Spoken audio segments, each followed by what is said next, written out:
We're back going Doughboy Magnum Squarebill Crankbait. Today we're throwing the Deps Evoke 4.0 Doughboy Magnum Squarebill Crankbait. Girl, put your shirt back on. This is Northern Strain style. Hit that like and subscribe, and let's go. As the boat sank, she went out of sight. A big bass hit just a little to the right. She swam to shore just to get some air, with a scared crawdaddy sitting in her hair. I'm a fishing man out on the lake. All you need is a line and a pole that'll never break. I'm so sick of crankbaits coming with junk hardware, junk trebles, junk split rings. The Deps Evoke 4.0, check out those one-aught Ryugi treble hooks.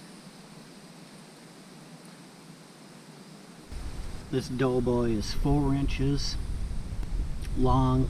It's 2 ounces.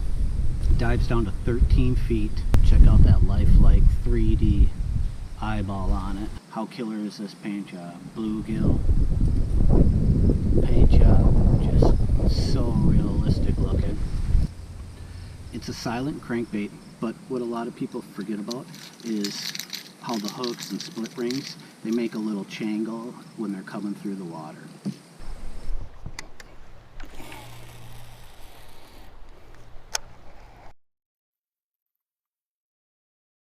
Oh, there we go. Taking it off some rocks. Nice reaction bite. This big old crankbait just casts so good in the wind. Oh my gosh, look how little this is. Don't ever be afraid to throw a big bait. Look at that. It's a new record. Smallest fish and big old bait. So what makes this Squarebill, you know, different than all the other ones besides the size is it's really curved through the body. See how the whole body's curved? Almost kind of into the lip, which gives it a nice rolling and hunting action. And I mean, this bad boy thumps coming through the water. Now, what's great about these big oversized crankbaits, these heavy crankbaits too, is when it's super windy out, you have no problem casting them to your target, especially if you're hitting like an individual boulder or a lay down and you need to make an accurate cast to hit that shell bed. These big heavy crankbaits will do it in the windiest conditions.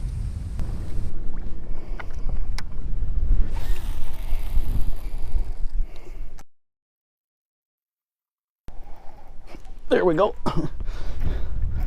Doughboy Magnum. I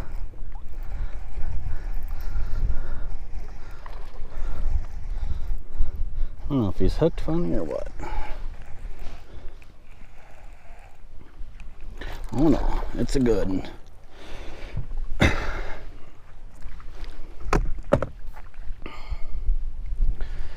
These fish been fighting so hard.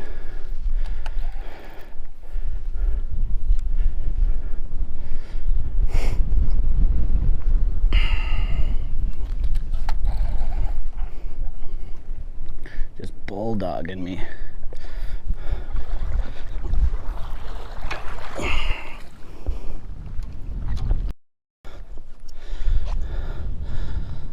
That Magnum Doughboy crankbait, offering them a full meal, not a little snack. Even though it's such a big old doughboy of a crankbait, it still floats up. It still floats up real nice, you know. It's so, this big body, you can see it's got all this air trapped in here. So that's why it'll float up like a balsa style crankbait. I like to fish this late August through September. We get an algae bloom on the lake and it, you know, clouds up the water pretty good, so they don't have any problem feeling this big old crankbait thumping by them with their lateral line. They don't have any problem seeing it, that big old body profile. And now kind of vice versa is the guy who designed this bait, Kent DeCamera. He likes fishing this in ultra clear water under high pressured situations, and then you can show these bass something they haven't ever seen. You know, who else is throwing the big doughboy crankbait?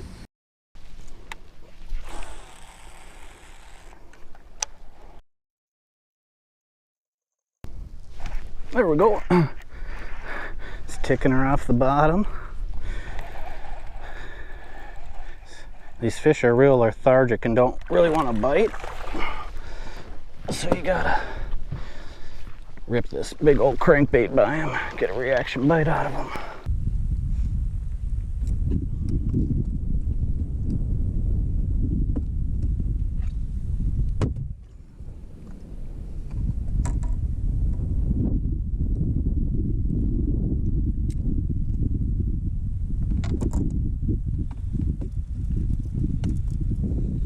Not a giant, but we'll take him. What I'm throwing it on is the Dobyns Champion XP crankbait rod. It's the DC 805. It's 8 foot and medium heavy, moderate fast action. Goes up to 1.5 ounce bait. And I got it with 20-pound fluorocarbon line. Now I'm using an 8-to-1 gear ratio, but I am just crawling the bait, you know. I would recommend a 6.3 just because it's a bigger crankbait. I just like the high speed one because I like to burn the bait, and I also like to creep it along. And I feel with the higher gear ratio you got more range than with a 6.3, but the guy who designed the bait recommended a 5.8. That's how he gets the best action. So that's why I'm just reeling it real slow, just so I can get that 5.8 gear ratio action. And why not 20-pound fluoro? I mean, on such a big bait and big rod. Let's go big.